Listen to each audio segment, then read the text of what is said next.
Comme le mot a beaucoup de définitions, tout le monde peut répondre oui. Moi, je dois ma formation de féministe à un personnage que moi je considère comme un des êtres les plus extraordinaires que j'ai rencontrés, qui est Madame Colette Audry. Alors c'est la seule femme qui est citée dans le bouquin de Simone de Beauvoir, Le deuxième sexe. Et c'est Colette qui m'a pris à part. À l'époque, elle avait un peu plus de 70 ans. Et Colette m'a expliqué ce qu'était le patriarcat, qui naturellement passait sous les radars de ma façon de voir, dans la mesure où le patriarcat n'est pas rattaché à une forme particulière d'organisation de la société. Je veux dire, il y a du patriarcat dans la société capitaliste, mais dans la société féodale, dans la société esclavagiste, c'est une structure qui sans doute est antérieure même à la société politique telle qu'on peut l'entendre. Voilà mon parcours. Ensuite, je suis entouré de personnes qui sont très vigilantes sur ce sujet. Il faut que vous teniez compte du fait de mon âge et de mon origine culturelle. Je suis un Méditerranéen né au milieu des années 50. Donc à l'époque où les petits garçons étaient les rois de la maison, quoi. Et où il a fallu, dans le cours de la vie, c'est ça qui est intéressant aussi dans l'action politique, c'est se déconstruire et se reconstruire autrement. Donc j'ai cité Colette Audry. Ensuite, il y a eu les livres qu'on m'a fait lire et qui ont été des découvertes pour moi, les livres d'Elisabeth Badinter. Et ensuite, une forme de déception quand on est arrivé dans le débat sur la parité. Elisabeth, que j'admirais énormément, a renoué avec une vision universaliste qui effaçait la structure du patriarcat présente dans le refus de la parité. Et après, quand on a créé la gauche socialiste, il y avait parmi les dirigeants de la gauche socialiste une femme comme Laurence Rossignol, qui était implacable sur le sujet et qui nous a contraints à une obligation de parité dans nos instances. Et ensuite, je l'ai systématisé, et tout est paritaire autour de moi. La direction du parti de gauche, quand on l'a créé, sa direction est paritaire, mon équipe parlementaire est paritaire, et je ne supporte plus les assemblées composées uniquement d'hommes, parce que j'y vois quelque chose de malsain. Quelque chose, je me dis, si ça leur échappe, c'est qu'ils ne se rendent pas compte, et s'ils ne se rendent pas compte, c'est qu'il y a un problème. Bon, enfin, ça c'est mon esprit, un peu esprit de système. Alors après, je suis aussi conduit à avoir un regard particulier sur la condition des femmes, dans la mesure où leur condition sociale contribue d'une manière extrêmement forte à la structure d'exploitation et de domination dans la société. Et c'est là qu'on voit que le patriarcat est une structure mentale, intellectuelle, culturelle qui conduit la victime à consentir à l'ordre. Donc il est une manière d'organiser l'ordre social et de le faire durer. C'est-à-dire de faire durer du travail gratuit, de faire durer du travail moins payé par des gens qui pensent que c'est naturel et qui y consentent. Au fond, toutes les sociétés d'exploitation et de domination ont besoin du consentement des dominés. Parce que les dominants, par définition, sont peu nombreux et ont besoin d'installer des chaînes dans la tête des gens. On va sans doute parler de ça essentiellement. Donc, nous ne pouvons pas compter sur les mœurs pour faire évoluer les situations. Nous sommes obligés de nous appuyer sur la loi et la violence légitime que contient la loi pour obliger les récalcitrants à obéir. J'ai longtemps cru qu'on pouvait compter sur les mœurs, mais je ne le crois plus du tout. Et notamment dans le débat sur la parité, c'était la première fois que je me disais, les mœurs n'y arriveront jamais, donc on passe par la loi.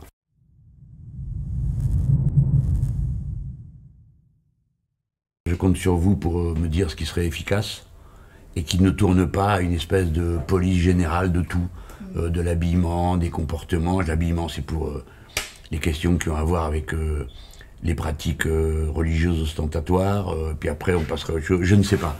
Il faut trouver une manière de faire. Je ne dis pas un point d'équilibre, je ne parle pas de point d'équilibre, parce qu'une manière de faire est juste ou injuste. Il faut trouver une manière de faire qui nous permette de réprimer sans obséder. Voilà, mais c'est vous qui le saurez mieux que moi. Moi, vous savez, c'est à 60 ans que j'ai découvert ce que c'était que d'être une belle fille.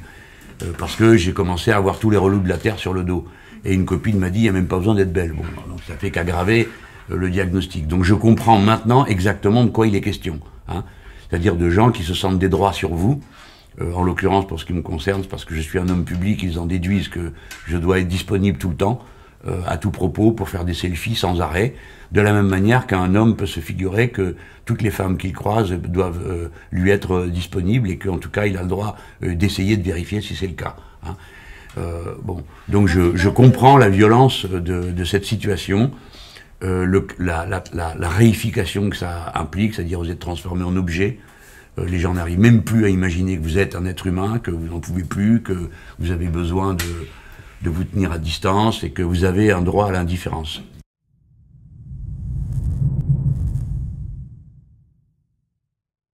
Je pense que c'est vraiment le moment fondamental et il faut le traiter en tant que tel. C'est-à-dire, il ne faut pas agir comme si on voulait démontrer sans prouver, quoi. Non, il faut dire, il y a un problème, les petits. On va vous dire lequel. Hein. Et entrer de plein pied dans le problème parce que les jeunes esprits sont ouverts. Ils sont prêts à entendre. Et même si ensuite ils ne seront pas parfaits, parce que les stéréotypes genrés sont dominants. Moi, j'ai pu constater l'échec absolu d'une éducation qui se voulait non genrée, celle que ma fille, qui est un personnage absolument intraitable sur les principes, a essayé de donner à sa propre fille. Bon, bah, un jour, j'ai un peu bêtement amené des cadeaux, et comme tous les hommes absents, là, le grand-père pas très présent à l'époque, un cadeau, on amène une double quantité, quoi, parce que j'essaye de compenser bêtement. Bon. Alors, j'avais amené des boîtes avec des colliers pour faire des perles, parce qu'il y a de plus malin, mais j'avais fait ça. Et alors les trois petits, il y avait ma petite fille, sa cousine et son cousin sont assis autour de la table et ils ont déballé les boîtes. Et c'était terrifiant, quoi. Les filles se sont jetées sur les perles, d'accord, et le petit garçon s'est jeté sur les perles où il y avait des plumes pour se les mettre sur la tête et faire l'Indien. Bon. Et on était là, les adultes, à regarder ça en disant c'est un échec total. Pour notre éducation, on n'est arrivé à rien. Donc on sait que c'est pas seulement une question d'éducation des parents, c'est le contexte. Et donc la surveillance et le contrôle mutuel que les jeunes gens peuvent exercer les uns sur les autres va jouer un rôle plus grand qu'on ne le croit.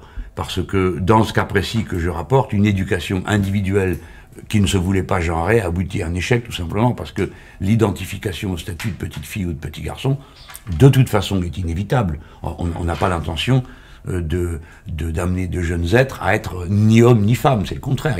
Mais c'est l'assignation qui est insupportable et le manque de recul sur cette assignation.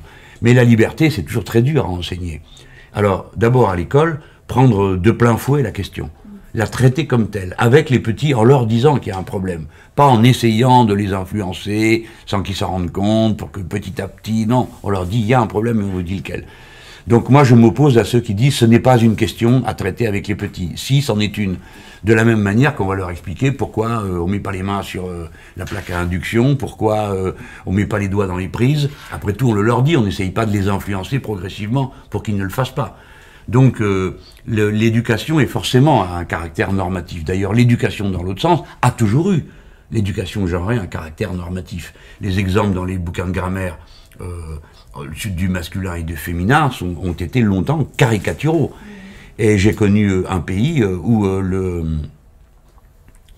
ministre de l'Éducation, c'était la Tunisie juste après Bourguiba, je crois que c'était Mohamed Charfi, qui a fait jeter tous les manuels de grammaire à la poubelle, pour enlever tous les modèles sexistes que les exemples de grammaire contenaient. C'est la première chose. Mais après, il y en a une deuxième, qui, moi, a beaucoup retenu mon intérêt. Vous savez que la moitié de la jeunesse de France, dans le secondaire, est dans l'enseignement professionnel et technologique. Pour le coup, c'est quand même bien là que se fabriquent les stéréotypes genrés à propos des métiers, qui vont occuper toute notre vie. C'est donc pas un lieu secondaire et innocent pour cette question. Hein. Il faut y faire très attention parce que la classe moyenne supérieure, qui pullule dans la haute administration et les médias, ignore tout ce pan de la réalité. Parce que ces gosses, ils sont pas. Hein. Et lorsque j'ai eu à en connaître, il y avait des proviseurs qui, elles, avaient compris l'enjeu et avaient organisé pour les rares filles qui arrivaient à passer entre les gouttes dans les métiers, entre guillemets, masculins, des groupes de parole féminins. Et moi, je crois à ça dans la période intermédiaire, nous devrons le faire. De même que nous devrons pousser, proposer aux jeunes filles la totalité des métiers. Je sais qu'on se heurte à un mur.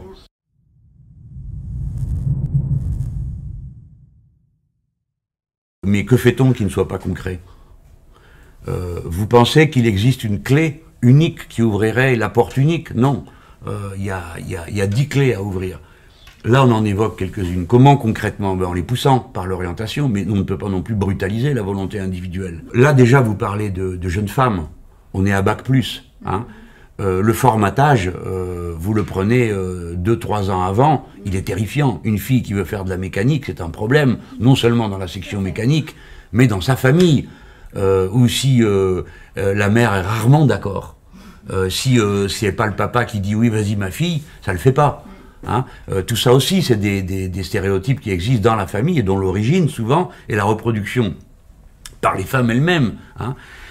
Donc, il y a les questions d'orientation, et ensuite, une fois en situation, il y a les questions d'accompagnement spécifique. C'est difficile à entendre. Beaucoup de gens ne veulent pas l'entendre. Parce qu'ils disent, alors, qu'est-ce que c'est cette histoire? D'ailleurs, ça fonctionne dans l'autre sens, mais c'est plus résiduel. Donc, casser les stéréotypes nécessite, 1, des pressions sur l'orientation, 2, des groupes d'accompagnement, et 3, une représentation par l'image, la publicité, si on la supporte, de la féminisation des métiers. Donc attention aux images qu'on projette, qui fait quoi dans les images. Je crois beaucoup à ça. Et ensuite, il y a la représentation dans les séries. Bon, je vous parle de ça parce que je connais la valeur d'entraînement d'une série. Une série télévisée, suivant les métiers qui sont représentés, ça déchaîne les vocations. Bon, en Belgique, ils avaient fait à un moment donné une série, je crois que c'était une assistante maternelle et un facteur. Et ça avait déclenché des vocations. Mais c'est normal. L'image joue un rôle central dans la formation des êtres humains depuis toujours. Donc faire comme si ce n'était pas le cas, c'est décider qu'on ne parlera pas des sujets qui comptent. Hein.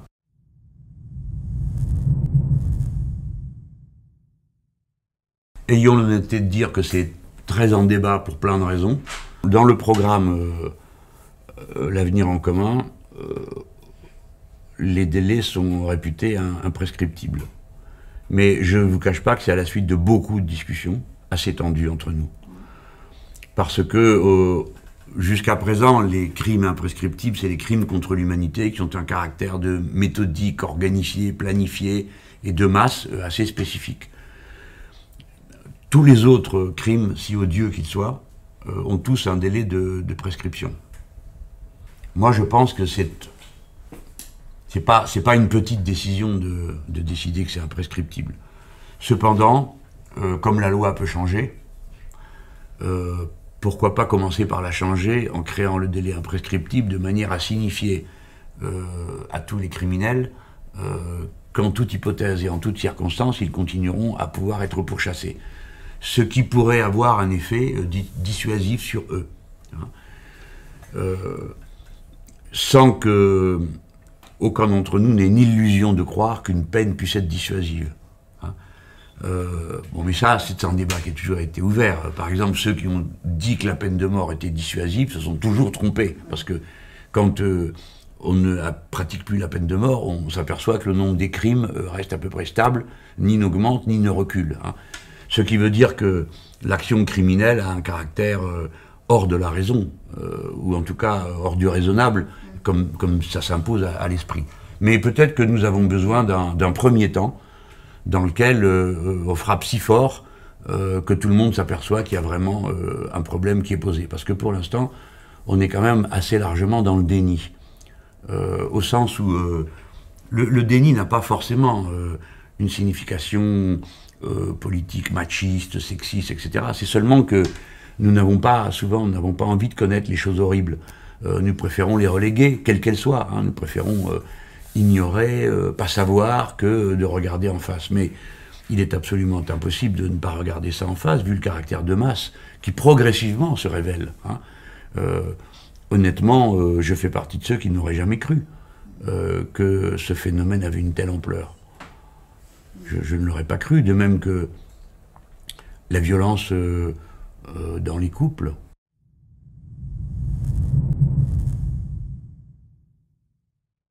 Comme je l'explique dans le livre La Vertu, hein, je dis quand une injustice dure et que le moyen de la réparer n'est pas utilisé, alors la faute, elle, sur le plan moral, est imprescriptible, parce que vous acceptez que perdure quelque chose qui est insupportable. Bon. Donc là, ça va nous renvoyer sur la formation des personnels et la spécialisation de l'accueil de la parole. Parce que contrairement à ce que croient les gens, c'est pas une parole facile. C'est pas une parole qui se libère facilement. Et d'autant plus que la forme de l'écoute doit être particulière. Et la forme de l'interrogation va être particulière. Parce que faire décrire une agression, alors comme c'est une agression physique, on va trouver le mur de l'ambivalence du sentiment, qui est une des choses qui paraît le plus étrange vu de l'extérieur. Pourquoi quelqu'un qui subit des violences, néanmoins, est retenu à l'égard du violent par des sentiments. Bon, on a du mal à comprendre ça. Moi, j'ai eu à connaître des femmes qui étaient dans cette situation. J'étais révolté, mais à la fin, je leur en voulais presque. Hein. Bon, on a du mal à... Quand on n'est pas préparé à le savoir, on a du mal à l'admettre. Donc on voit bien qu'il faut être préparé à le savoir. Bon, c'est tout, c'est un comportement humain, et tous les comportements humains, nous ne sommes pas tous des psychologues professionnels. Hein. Donc eux savent, et pas nous. Premièrement, et ensuite il y a celui qui reçoit. On ne dit pas la même chose à la même personne. Et si on ne va pas les décrire, par exemple, là on parlait des violences conjugales, c'est une chose, mais par exemple décrire une violence sexuelle, mais c'est une deuxième agression. Parce que vous devez aller au-delà de votre pudeur, et c'est la répétition de la scène. Hein. Par conséquent, la façon d'écouter, ça nécessite une préparation. Donc dans les commissariats, ça ne peut pas être à la main courante. Hein, qu'on va comme ça au guichet, ou je ne sais pas quoi, ou dans un bureau. Donc il y a la formation des personnels, et ensuite la difficulté d'arriver à qualifier. Et puis après, il y a le dernier volet, c'est la protection. Donc pour nous va se poser le problème des structures d'accueil, et pas simplement de l'accueil de la jeune femme ou de la femme, mais l'accueil d'elle et de ses enfants, parce que le violent, en général, déchaîne sa violence sur tout le monde, aussi bien sa conjointe que sur les enfants. Donc ça, les structures d'accueil, elles sont super déficientes dans le pays. Et sans doute que c'est des structures si particulières que la collectivité répugne à les mettre en place, parce qu'on voit tout de suite qu'on commence à mettre le doigt dans des problèmes d'une complexité telle qu'on dit « oh là là là, bon ». Mais pourtant, c'est ce qu'il faut faire, parce que le huis clos qui a été supporté pendant des siècles ne l'est plus, et à juste titre. Cependant, vous observerez une chose, plus la société va, plus nous sommes nombreux, plus la loi entre dans ce qui était considéré comme le domaine privé. La loi, autrefois, elle s'arrêtait à la porte de la maison. On considérait que ce qui se passait dedans s'autorégulait. Hein. Mais maintenant, on est tous conscients du fait que la société a des droits jusqu'à l'intérieur. Quand je dis la société a des droits, vous m'entendez.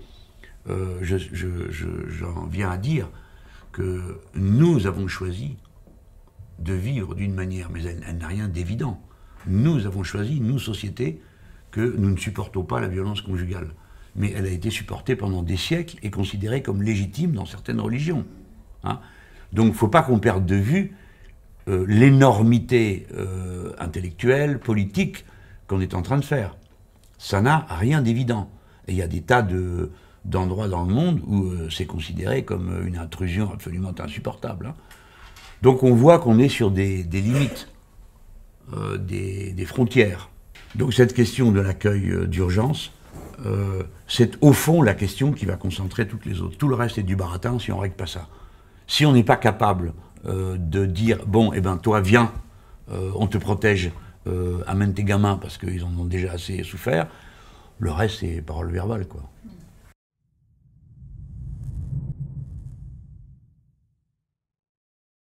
Moi, j'en suis absolument pour. Vous savez que je propose la constitutionnalisation du droit à l'IVG.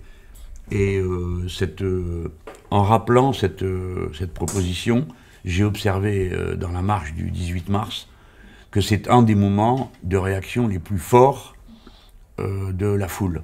C'est-à-dire le 18 mars, quand nous avons fait notre marche pour la 6e République, donc j'ai évoqué un certain nombre de droits nouveaux qui devraient être de protection des libertés individuelles, qui devaient être inscrits dans la Constitution. Et l'un des moments, peut-être est-ce le moment de la réaction la plus collective et la plus forte d'adhésion, a été cette question. Pourquoi ? Bon, évidemment parce que il y avait là une foule progressiste, hein, mais pas seulement. Je pense qu'il y a deux choses. La première est l'attachement à la liberté individuelle, je vais y venir. Et le second, c'est que tout le monde sent que cette liberté est menacée. J'appartiens à une génération qui a connu avant et après le droit à l'IVG. Hein. Donc j'ai des souvenirs extrêmement précis de ce qu'était la vie avant le droit à l'IVG et pendant la période où l'accès à la contraception n'était pas un accès libre et facile pour les jeunes femmes. C'était alors des scènes assez pitoyables de voyages que l'on organisait vers la Hollande ou vers l'Angleterre ou vers la Suisse, de filles qui allaient avorter. Ce sont des traumatismes intacts dans mon esprit, sans que j'ai besoin d'aller plus loin dans la description de qu'a été ma propre vie, comme celle de beaucoup de jeunes hommes à l'époque. Donc la question de l'avortement frappe aussi les jeunes hommes. Hein, il ne faudrait pas les oublier dans l'affaire, parce que quand on aime, c'est d'amour. Hein, donc on est traumatisé par ce qui traumatise l'autre, et qui vous traumatise vous-même. Et ce qui était le plus traumatisant, c'était d'avoir à organiser ce genre de choses, davantage que la décision elle-même à prendre. Alors, moi je mets le droit à l'avortement dans la Constitution pour le soustraire aux aléas électoraux, parce qu'il apparaît que partout ce droit est remis en cause. On a vu la situation en Pologne, on sait ce qu'elle est dans d'autres pays, et on sait ce qu'elle est partout, l'Église catholique, ou d'autres religions, mais moi je m'intéresse, j'ai à connaître plutôt de la sphère d'influence du christianisme. Cette question restera sans doute la plus grande blessure pour moi, entre eux et moi. Pourquoi ? Parce que dans l'Amérique latine, où la théologie de la libération et l'Église catholique a joué pour une part un tel rôle dans les révolutions démocratiques, tel rôle positif, puisque la totalité des dirigeants de la vague démocratique, tous sans exception étaient catholiques pratiquants et rattachés à la théologie de la libération, Chavez, Mujica, peut-être moins Mujica, Chavez, Correa, etc., etc. Et ma déception a été de voir comment tous ont cédé sur ce point. Et jusqu'à Rafael Correa, qui à un moment donné avait accepté la pilule du lendemain, et qui, devant la levée de bouclier, sous la pression de l'Église, a fini par reculer complètement sur ces questions. Pour ne rien dire du pire, qui est la situation du Nicaragua, où la loi a été durcie sous l'autorité d'un gouvernement de Daniel Ortega. Bon, quelque chose d'insupportable. La loi a été durcie sous la pression directe et revendiquée de l'Église, puisque l'avortement est interdit, y compris lorsque la vie de la mère est en danger. Et on se souvient de la position scandaleuse du clergé argentin, lorsque une gamine, je crois, de 11 ans a été enceinte, et on a vu comment au Brésil, un archevêque a proposé d'excommunier la gamine. C'est une gamine, une petite, hein, et Paul, il avait oublié le violeur dans l'histoire, quoi. Ou il l'avait oublié, ou il avait considéré que c'était péché véniel. Donc on voit que la pression exerce, et elle ne s'est jamais relâchée. Par exemple, en Espagne, c'est jusqu'à un message du pape qu'il y a eu, pas de celui-ci, mais du précédent, diffusé en vidéo, ce qui est absolument inimaginable en France, hein, pendant des manifs. Et on a vu ce que ça donne aux États-Unis d'Amérique, où ils ne peuvent pas retirer le droit à l'avortement, puisque là, je crois qu'il est il est considéré comme une liberté fondamentale constitutionnelle, mais ils essayent de couper tout le reste. Donc vous avez raison de dire qu'à la fin, toute discussion sur le sujet finit par où est-ce que ça peut se pratiquer librement et gratuitement. Alors, moi, je suis en effet pour ça. Je ne suis pas d'accord pour qu'on finisse par se trouver dans une situation où, sous prétexte de respect de la liberté de conscience, on ne pratique plus ça qu'à un endroit, et on met des gens, des médecins, dans des situations psychologiquement intenable, comme si, par exemple, il n'y avait qu'un seul endroit où on pourrait pratiquer l'appendicite. Bon, bah, franchement, mettez-vous à la place de celui qui ferait ça du matin au soir, comme un ouvrier à la chaîne assemblerait des plaques et des tôles. Bon, ça finit par être totalement déprimant. Hein. Encore une fois, ce n'est pas l'acte qui est en cause, que sa répétition pour le professionnel. Donc oui, en effet, partout. Mais protégeons-le d'abord comme un droit constitutionnel, parce que dès lors, il devient opposable, hein, dès lors qu'il est constitutionnel. Ça m'amène à vous dire, pardon, hein, mais la liberté individuelle, l'ultime barrière, c'est la libre disposition de soi. Peut-être tout part de là. Si je dispose librement de moi, c'est donc que j'en suis capable. Donc, comment suis-je pas capable? Par ma liberté de conscience. Donc la liberté, la seule liberté, sans limite, toutes les autres sont encadrées. La seule liberté sans limite, y compris le droit à l'avortement, est encadré. Hein. La seule liberté qui est sans limite, c'est la liberté de conscience. Et la deuxième ligne, c'est je dispose absolument de moi. Et qui est moi, sinon d'abord mon corps? Donc, IVG dans la Constitution, interdiction de la marchandisation du corps, prohibitionnisme pour la prostitution, interdiction de la GPA et droit au suicide assisté. Pardon, mais si je les enchaîne, c'est pour restituer la cohérence philosophique d'une pensée. Parce que sinon on les prend une par une et on va finir par les opposer l'une à l'autre.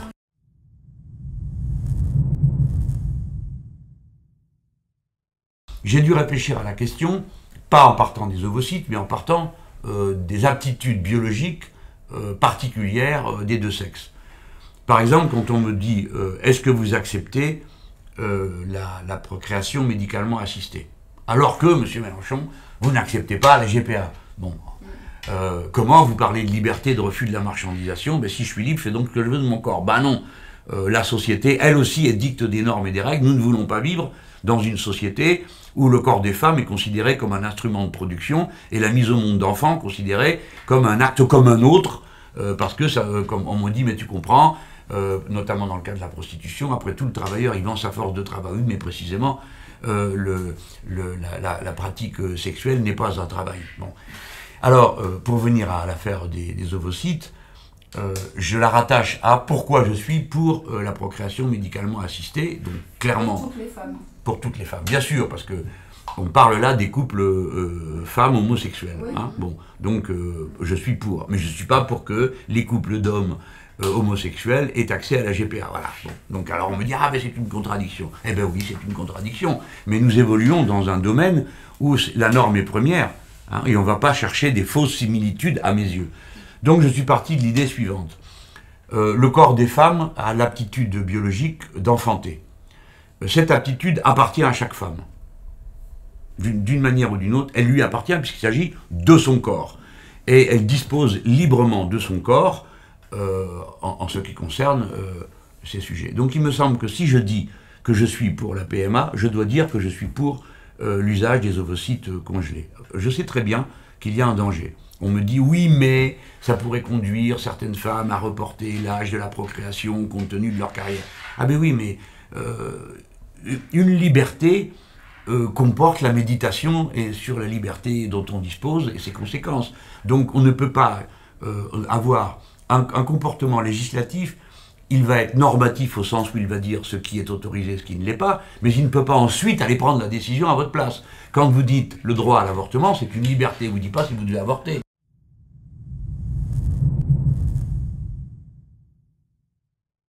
Ben, c'est une question très importante que je connais d'autant plus que j'ai eu à en connaître autour de moi. Donc j'ai pu mesurer plusieurs choses. D'abord, la dureté de cette maladie, son invisibilisation par le fait que, comme ça coïncide avec le cycle menstruel, du coup, tous les, comment dire, les consignes de bonne femme entrent en vigueur. T'écoutes pas, ah, t'exagères, etc., etc., parce que les gens n'ont pas idée de la souffrance que ça peut être. Une souffrance, je ne vais pas entrer dans les détails, mais abominable, quoi. Il faut des piqûres de morphine dans certains cas, hein, pour arriver à supporter ce que ça représente. Mais c'est une maladie invisible. Et comme c'est une maladie féminine, et que le corps médical est assez largement dominé par les hommes, et elle est considérée comme, voilà, quoi. Sauf que la maladie se propage dans le corps, peut conduire à l'infertilité, mais aussi à la mort. Parce que les grappes de nodules sortent de l'appareil reproducteur. Il y en a partout. Il y en a dans l'estomac, il y en a... Bon, et ça peut être à la fin mortel. Si bien que il y a une prise de conscience, et je suis vraiment, je trouve formidable les femmes célèbres qui se sont mis en ordre de bataille sur le sujet. Parce que c'est leur célébrité qui permet de faire sortir l'affaire de l'ombre dans laquelle elle est. Donc je pense que d'abord il faut relancer la recherche, y mettre des sous. Là aussi il faut que les moyens de soulager soient mis en œuvre, donc que les médecins soient mieux préparés à dépister, à reconnaître la maladie. Hein. Et enfin, je ne sais pas comment on peut s'y prendre, mais déculpabiliser les femmes. Parce que, comme toujours, le pire, c'est ça, c'est de se rendre responsable de quelque chose dont on n'est pas responsable. Hein. Comme la misère, on en rend responsable le pauvre, et l'endométriose, la femme. C'est à peu près comme si on rendait les gens responsables de leur rhume, de leur grippe, ou de leur cancer. C'est absurde. Certains cancers ont lieu à des pratiques, mais la plupart, les gens n'en peuvent mais, ceux qui sont liés à l'environnement. Je fais ces comparaisons toujours pour montrer les similitudes et amener à une banaliser pour que ça puisse être traité. Je pense que si je suis élu, c'est une des questions que... C'est un des gestes qu'il faudra faire à un moment ou à un autre pour dire, voilà, c'est une grande cause, comme a été grande cause nationale l'illettrisme, qui touche 2,5 millions de personnes. Là, on est dans des quantités bien supérieures. On va dire l'endométriose. Et puis, on va dire, ah bah tiens, on va mettre des sous dans la recherche et on dira de manière spectaculaire qu'on le fait. Et pourquoi? Et du coup, on libérera la parole de millions de femmes et on conduira des millions d'hommes à regarder différemment la situation dans l'entreprise, mais des fois dans leur propre famille.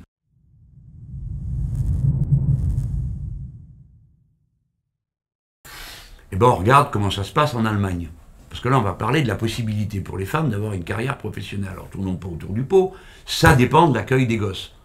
D'accord? Ça dépend de l'accueil des gosses. Si on accueille les gosses, elles peuvent avoir une carrière professionnelle stable, etc. Si on ne les accueille pas, quelqu'un va se dévouer. Et à tous les coups, c'est la fille. À tous les coups. C'est comme ça depuis 20 000 ans. Hein, et ça va continuer. Bon, autrefois, dans les travaux des champs, c'est elle, pas lui, qui portait le gamin sur le dos. Bon. Donc, l'accueil, c'est la question clé, autour de laquelle tout le reste se construit. Si on ne fait pas d'accueil, on connaît la situation, c'est l'Allemagne. Qu'est-ce que ça donne? D'abord, comme toujours, une stigmatisation des femmes. Il y a même un mot, c'est la mère corbeau, parce qu'elle ne s'occupe pas de son petit, elle va au travail, égale, elle l'abandonne. Ce qui est déjà subjectivement l'impression qu'on a quand, pour la première fois de sa vie, on confie son gamin à la nounou. Hein, c'est la nounou. Bon. Animal, celui qui raconte le contraire, ment. Ou alors c'est une brute. Mais on est très mal. La première fois qu'on colle votre gosse dans le bras d'un autre en disant tu vas t'en occuper toute la journée. Donc la mère corbeau, ben, c'est une construction qui se fait sur ce sentiment de malaise qu'éprouvent tous les êtres humains quand leurs enfants sont mis à distance. Et eux, ça leur donne quoi? Un effondrement de la natalité. Voilà. Et nous, c'est l'inverse. Comme jusqu'à présent, vaille que vaille, on arrive à retomber sur nos pattes, ce qui n'est plus le cas aujourd'hui, eh bien, nous avions une natalité florissante qui était la plus forte d'Europe. Bon, ça prouve bien qu'il y a un rapport entre les deux. Alors, l'accueil de la petite enfance, ça commence par tout petit. Bon, c'est-à-dire à la fin des congés de maternité, la prise en charge des petits. Alors là, on a plusieurs formules, la crèche, les trucs collectifs,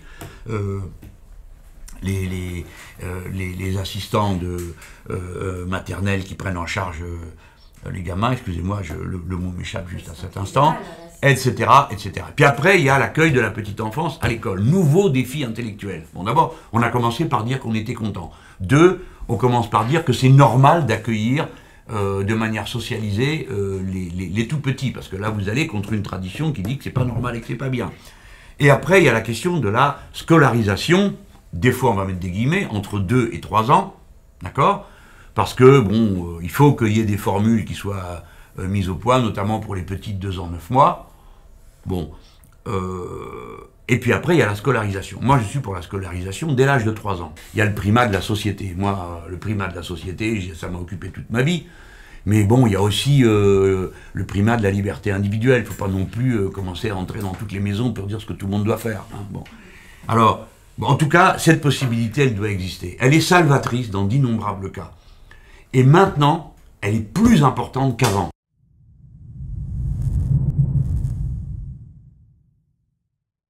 La question, par exemple, d'un ministère est très débattue, y compris dans les milieux féministes.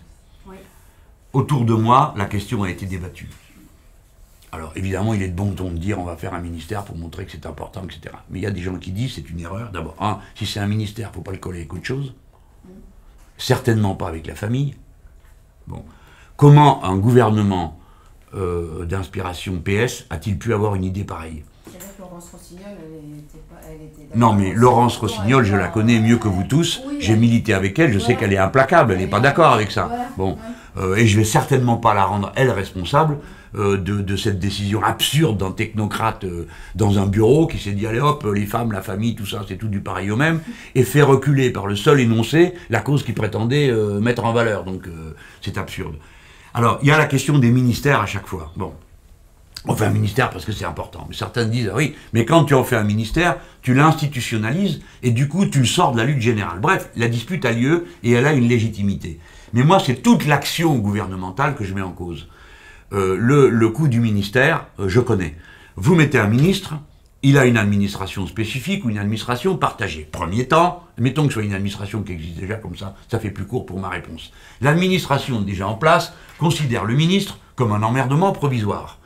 Donc, elle se demande comment elle va refiler ce qu'elle a préparé depuis des mois, parce qu'elle a réfléchi, puis après tout, c'est pour ça qu'on la paye, hein, et arriver à faire comprendre au ballot ou à la ballotte qui vient d'arriver, où est la vraie vérité et la vraie bonne chose à faire, parce que de toute façon, nous, on y a pensé, et lui, il arrive. En effet, la haute administration a des raisons de se méfier. En général, le pouvoir s'organise de la manière suivante. Si vous êtes un spécialiste de l'éducation, vous êtes nommé ministre de la Poste. J'ai connu ça sous François Mitterrand.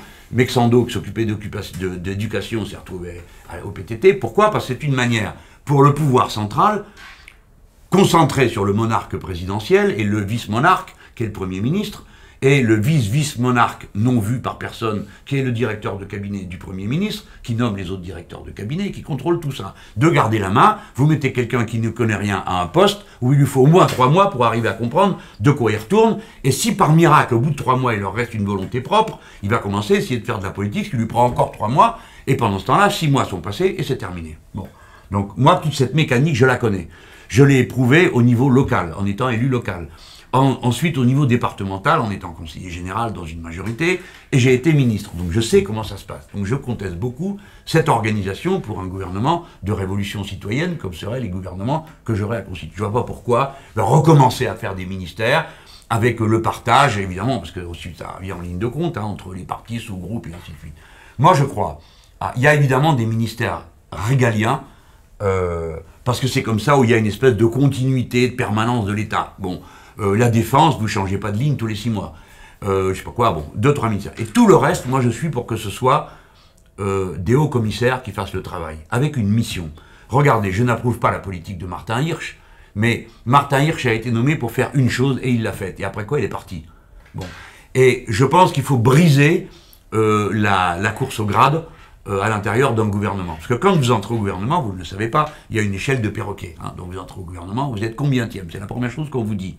Personne ne sait qu'il y a un classement, hein. Mais quand vous y êtes, j'aime mieux vous dire qu'on vous le rappelle. C'est comme à l'ENA, hein. Il y a les premiers et les autres. Donc, moi j'étais 21e. Je permettais à 20 autres de me regarder de haut. Hein. Et à mon tour de regarder les suivants de haut, qui étaient des secrétaires d'État et que sais-je encore. Bon. Alors, que fait le 21e ou le 20e ou le 10e? Il essaye d'être 9e ou 5e le coup d'après au suivant remaniement. Tout ça, c'est la mentalité de la course à l'échalote, hein, terminé. Moi, je veux rompre avec ça. Des hauts commissaires, une mission. Tu as fait le boulot, tu l'as bien fait, on peut éventuellement t'en confier une autre. Mais sinon, tu rentres à la maison. Ça y est, tu as fait le boulot. Et tu peux donc prendre des gens qui savent faire une chose, en qui tu as confiance. Tu dis, celle-là, celui-là, il saura le faire, parce que ça fait un moment qu'il se bat avec tout le monde, et on va le faire pour de bon. Par exemple, si je veux qu'il y ait un haut commissaire de la lutte contre la corruption, je sais où j'irai le chercher. Forcément dans l'association Anticorps. Il n'y aura pas au-dessus, parce qu'ils se sont préparés pendant 15 ans. Et il faudra... Mais oui, mais on prendra... On ne va même pas dire, on va faire les femmes, hein, mais on va dire, par exemple, quelqu'un va s'occuper, on va lui dire, tu as 2 ans pour nous mettre sur pied et réaliser le plan d'accueil de la petite enfance. Pas turlututu, je sais pas quoi, machin, truc bidule en même temps. Non, tu vas faire ça. Et nous allons faire comme ça, voler en éclats les verrous. Parce que la situation est verrouillée à certains endroits. Le verrou global ne tient que parce qu'il y a des petits verrous. Et ces petits verrous ont une résistance, un acharnement à résister, parce que chaque fois que vous créez une frontière, vous créez un garde-frontière. Et le problème de la frontière, c'est le garde-frontière. C'est pas la frontière elle-même.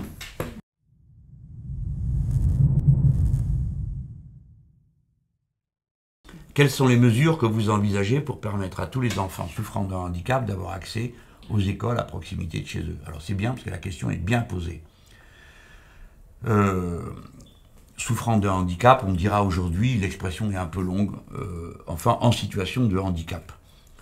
J'aime bien ça parce que c'est très... je trouve que c'est très concret, pour le coup, de dire en situation de handicap, parce que du coup, vous analysez en quoi consiste la situation de handicap, plutôt que le handicap qui serait comme quelque chose sui generis, essentiel, hein, entre guilmelets, tenant à l'essence de la personne. Alors, clairement, on part d'un droit. Tous les gosses doivent être scolarisés. Point. Alors, dans telle zone, eh ben, on a tant de petits qui ont une difficulté pour ceci ou pour cela. C'est de nature très différente, suivant qu'on souffre d'une situation de handicap moteur ou psychique. C'est pas tout à fait le même registre. Je dirais que pour le handicap physique, on règle plus facilement, hein, parce que c'est de l'équipement et un peu d'assistance. C'est assez léger. Bon, alors là, on doit s'entendre. On le doit ou pas? Si on le doit, on paye. Point. Qu'est-ce que je veux dire de plus? Et si on paye, qui va payer? Ben nous tous. Ça s'appelle l'impôt. Donc il faut rendre l'impôt juste. Hop, 14 tranches, je sais pas 5, etc. Mais on le fait. Et quand on a affaire à des petits qui ont un handicap mental ou psychique, qui lui aussi peut s'exprimer de manière complètement différente. Par exemple, si on prend le cas de l'autisme, les formes sont tellement différentes. Moi, je suis pour accueillir ces enfants à l'école, avec les autres. Je sais que c'est un défi énorme, je ne suis pas en train de dire c'est facile, ou c'est mauvaise volonté. Donc, il faut diminuer aussitôt l'effectif de la classe et renforcer l'effectif d'enseignants. Voilà. Comment vous dites à un parent, on ne peut pas l'accueillir? Alors, je fais quoi? Que doit faire le parent? Quelqu'un peut dire? Ensuite, c'est dans les recommandations qu'on fait aux gens. On leur dit, ben, allez voir en Belgique, ils s'en occupent.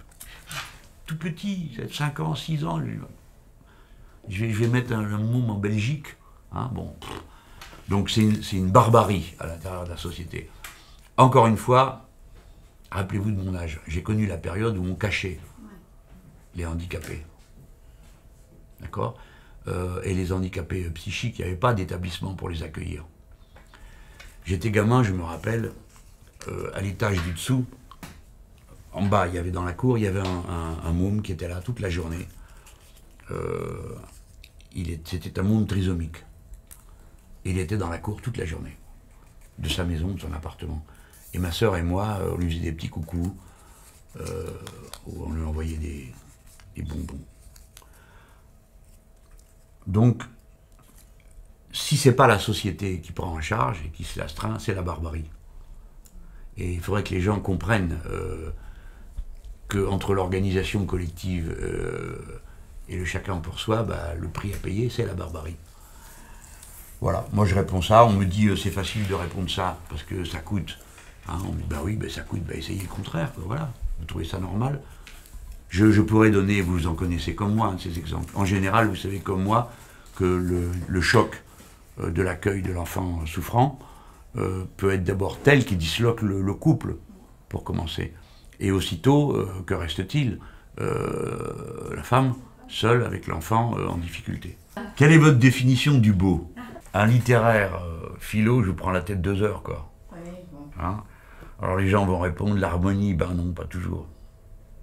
Le sentiment du beau, spontanément, c'est celui qui va résulter du spectacle de l'harmonie. C'est comme ça. Si on fait une étude statistique, je vous distribue des cartes postales qui représentent n'importe quoi. Hein. Vous allez statistiquement choisir les mêmes.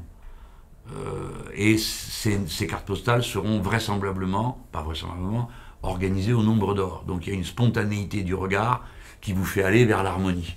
Je vous dis ça parce que j'ai choisi le phi symbole de l'harmonie comme truc de campagne. Mais la désharmonie peut être magnifique. Par exemple, si vous regardez les jardins chinois, bon, c'est justement le déséquilibre qui fait la beauté. C'est pas l'arbre bien équilibré, c'est justement celui qui est penché d'un côté. Donc je pense que on n'aura pas de définition objective du beau, heureusement.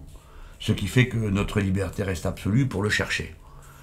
Et au fond, est beau ce que nous trouvons beau. Voilà, là c'est le philosophe du matérialisme qui vous répond. Est beau ce que nous construisons beau.